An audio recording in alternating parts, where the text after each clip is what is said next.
Continuação do capítulo 3, livro de Helmut Haubel, Passos para o Reavivamento Pessoal Cheios do Espírito Santo. Parte 2, capítulo 3. O batismo do Espírito Santo. Algumas pessoas pensam que estão cheias do Espírito Santo porque foram batizadas. Logo, já estão espiritualmente bem e não há mais nada a fazer. Moody comentou a respeito. Muitos creem que, porque alguma vez foram preenchidos pelo Espírito, estão preenchidos para sempre. Oh, amigos, somos vasilhas porosas. É necessário que nos mantenhamos constantemente embaixo da fonte para permanecermos cheios. Joseph disse, em todos os casos em que o batismo é visto como prova do dom do Espírito Santo, o pecador arrependido é embalado em uma segurança carnal. Ele confia no batismo somente como um sinal da graça de Deus. O batismo, não o Espírito Santo em seu coração, é um sinal ou um testemunho. O batismo definitivamente é uma decisão significativa. Ele corresponde à vontade de Deus e tem, e sempre terá, sua grande importância. Porém, não devemos recordar um evento do passado como uma prova de que estamos cheios do Espírito Santo. No lugar disso, devemos perceber hoje se estamos cheios do Espírito Santo e experimentar agora mesmo. Algumas pessoas recebem o Espírito Santo antes de serem batizadas. Por exemplo, Cornélio e sua família, ou Saulo. Outros receberam o Espírito Santo depois de serem batizados, como os samaritanos ou os 12 homens em Éfeso. Então, não importa se a pessoa recebeu o Espírito antes ou depois do batismo. O principal é que o tenhamos recebido em algum momento e que agora o tenhamos em nossos corações. O que aconteceu no passado não é importante. O crucial é como as coisas estão agora, hoje.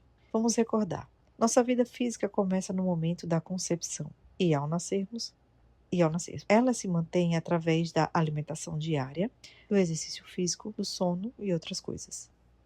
De outra forma, não vivemos por muito tempo. As mesmas condições se aplicam à vida espiritual. Precisamos de uma vida nova através do Espírito Santo, da oração, da palavra de Deus, etc.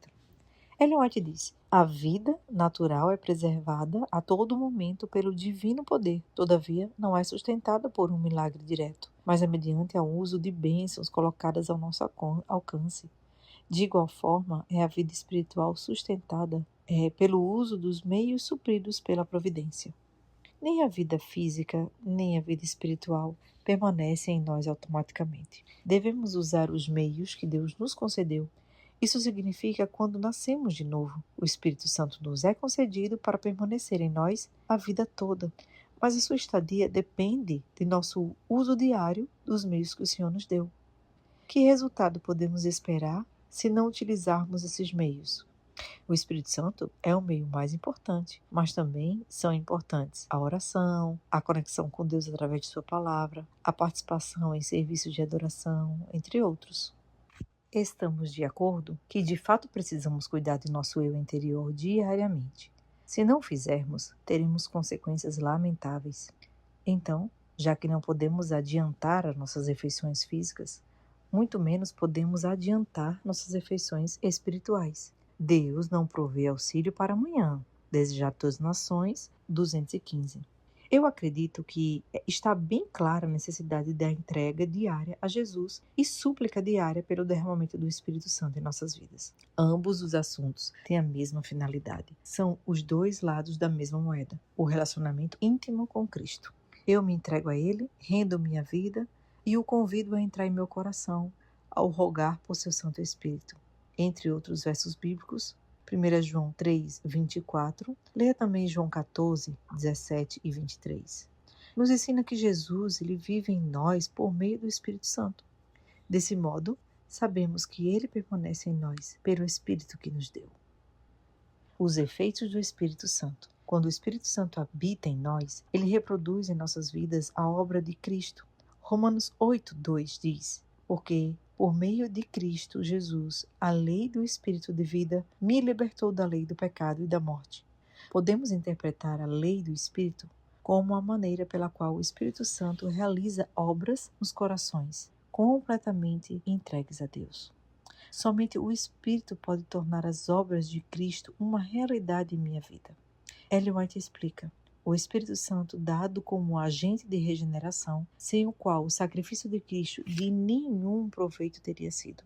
É o Espírito que torna eficaz o que foi realizado pelo Redentor do mundo. É por meio do Espírito que o coração é purificado. Por ele, torna-se o crente participante da natureza divina. O Desejado das Nações, página 475. Thomas Davis descreve este processo da seguinte maneira: isso significa que mesmo a eficácia da obra de Cristo em favor das pessoas depende do Espírito Santo. Sem ele, tudo o que Jesus fez na terra, no Getsêmani, na cruz, a ressurreição, o seu ministério sacerdotal no céu, tudo seria infrutífero. O resultado da obra de Cristo não seria maior do que uma grande religião mundial ou a fama de um líder ético. Embora Cristo seja muito maior que isto, ele não teria sido capaz de salvar a humanidade apenas por seu exemplo e os seus ensinamentos. Para transformar as pessoas, é preciso trabalhar nelas. Esta é a obra do Espírito Santo, transformar os corações das pessoas, o que só é possível devido à obra de Jesus. Isso não é razão suficiente para estar cheio do Espírito Santo? Quando o Espírito de Deus toma posse do coração, transforma a vida. Os pensamentos pecaminosos são afastados, renunciadas as más ações. O amor, a humildade, a paz tomam o lugar da ira, da inveja e da contenda. A alegria substitui a tristeza e o semblante reflete a luz do céu. O Desejado de Todas as Nações, página 112. Existem muitos outros resultados valiosos de uma vida com o Espírito Santo e também grandes deficiências e perdas sem ele. Seguiremos discutindo mais detalhadamente as diferenças entre a vida com ou sem o Espírito Santo no capítulo 4. Será que eu estou cheia do Espírito Santo? Por favor, reflita sobre as questões abaixo. É evidente a obra do Espírito Santo em minha vida? Por exemplo, o Espírito tem me mostrado que Jesus é maravilhoso e real em minha vida? João 15,16. Estou começando a escutar e entender a voz do Espírito Santo? Estou sendo guiado por essa voz nas pequenas e grandes decisões da minha vida? Romanos 8,14. Tenho experimentado um novo tipo de amor pelo meu próximo? Tenho experimentado uma terna compaixão e profundo interesse pelas pessoas que geralmente eu não teria como amigas? Gálatas 5,22, Tiago 2, 8 e 9. Posso sentir constantemente o Espírito Santo me ajudando a lidar com o meu próximo? O Espírito Santo me dá as palavras corretas para tocar no coração de alguém que está com pesares e preocupações? Tenho tido força vinda do Espírito para compartilhar, tenho tido força vinda do Espírito para compartilhar com os outros acerca de Jesus e levá-los a Ele? O Espírito tem me ajudado em minha vida de oração e me ajuda a expressar meus sentimentos mais profundos a Deus? Quando pensamos nessas perguntas, podemos ver quão grande é a necessidade que temos de crescer no Espírito, conhecê-lo e amá-lo.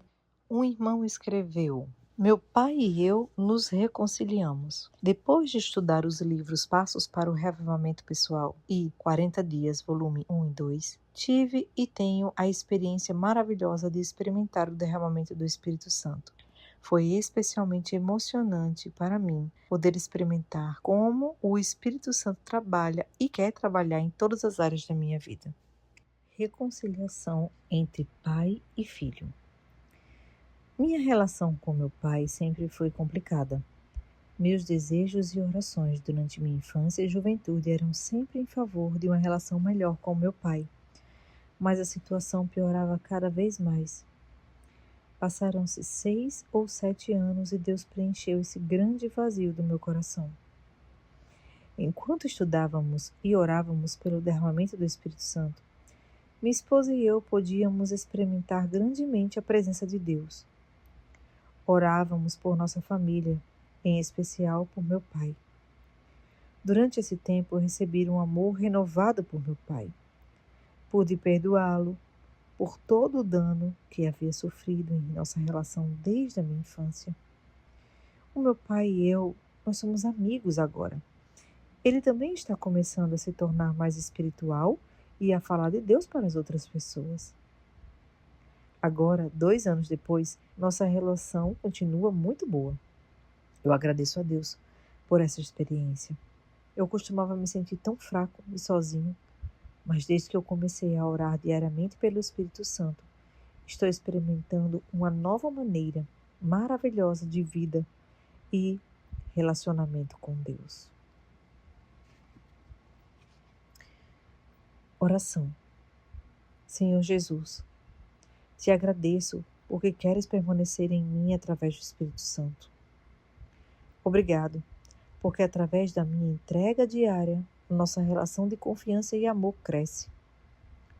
Senhor, ajude-me a conhecer melhor o Espírito Santo e sua obra. Eu anelo saber o que Ele quer fazer em mim, em minha família, em minha igreja. Anelo saber como podemos ter a certeza de que receberemos o Espírito Santo através de nossos pedidos diários. Obrigada por tudo. Amém. Complemento para Efésios 5:18. Deixem-se encher pelo Espírito. Podemos ver nesse texto, em Efésios 5:18, que este chamado é conjugado no imperativo, uma ordem. Também podemos ver que esta ordem é dirigida a todos nós e que é nosso dever procurar estar cheios do Espírito. O texto original em grego deixa isso bem claro. Johannes Mayer comenta a respeito. Nas cartas do Novo Testamento, só há uma passagem que fala diretamente acerca do preenchimento do Espírito Santo. Deixem-se encher pelo Espírito. Efésios 5:18. No livro de Atos, aprendemos que estar imbuído do Espírito Santo é um dom que pode ser usado para agirmos poderosamente em situações específicas. Entretanto, Paulo se refere ao recebimento do Espírito Santo como um mandamento que, independente das situações da vida, e se aplica a todos os seguidores de Jesus.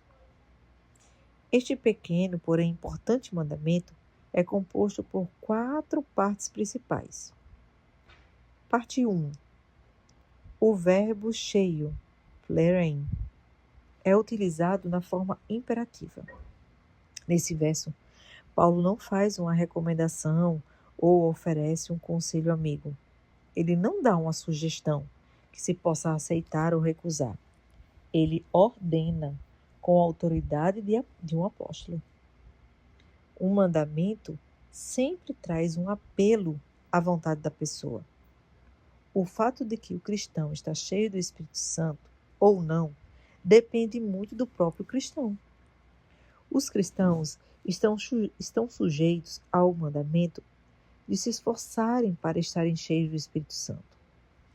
Nossa responsabilidade como povo é estar cheios do Espírito. Parte 2. O verbo está no plural. O mandamento não é para apenas uma pessoa que tenha um cargo especial na igreja. O derramamento do Espírito não é uma bênção para alguns poucos privilegiados. O chamado é para todos, para toda a igreja em todo o mundo, para todos sempre, sem exceção. Para Paulo, era normal a ideia de que todos os cristãos recebessem o derramamento do Espírito. Parte 3. O verbo está na voz passiva. Ele não diz encham-se do Espírito, mas deixem-se encher pelo Espírito. Ninguém pode se encher do Espírito Santo. Este é um papel exclusivo do Espírito Santo. Nisto, ele é soberano. Entretanto, o indivíduo deve criar as condições para que o Espírito Santo possa habitar nele. Sem sua vontade ativa, o Espírito Santo não pode trabalhar. Parte 4. No grego, o imperativo está no tempo presente. Este imperativo no presente descreve um evento que se repete constantemente. Em contraste, podemos ressaltar o imperativo aoristo, ou indefinido, que descreve uma ação que é feita apenas uma vez. De acordo com esse texto, estar cheio do Espírito Santo não é uma experiência única, mas um processo constante e progressivo. Um cristão não é um recipiente a ser preenchido uma única vez, mas deve ser preenchido constantemente. Este verso poderia também ser traduzido da seguinte maneira: deixem-se, de forma consistente e repetida, ser preenchidos pelo Espírito. Se nosso batismo for por imersão e com entrega completa, ficaremos cheios do Espírito. Entretanto, podemos perdê-lo se nos afastarmos da plenitude que nos foi dada. Se nos perdermos, podemos nos conectar ao Espírito novamente. Temos que nos deixar encher pelo Espírito repetidamente. Ele ocupará todas as áreas da nossa vida, assim nossa espiritualidade não murchará debilmente. Deixar-se encher pelo Espírito não significa que teremos mais dele quantitativamente, mas significa que ele terá mais de nós. Por isso, Paulo ordena a todos os cristãos que se deixem encher pelo Espírito constantemente. Esta deve ser a condição normal de um cristão. Um único batismo, porém, muitos renascimentos. Nosso Senhor ordenou: sejam renovados constantemente e repetidamente pelo Espírito.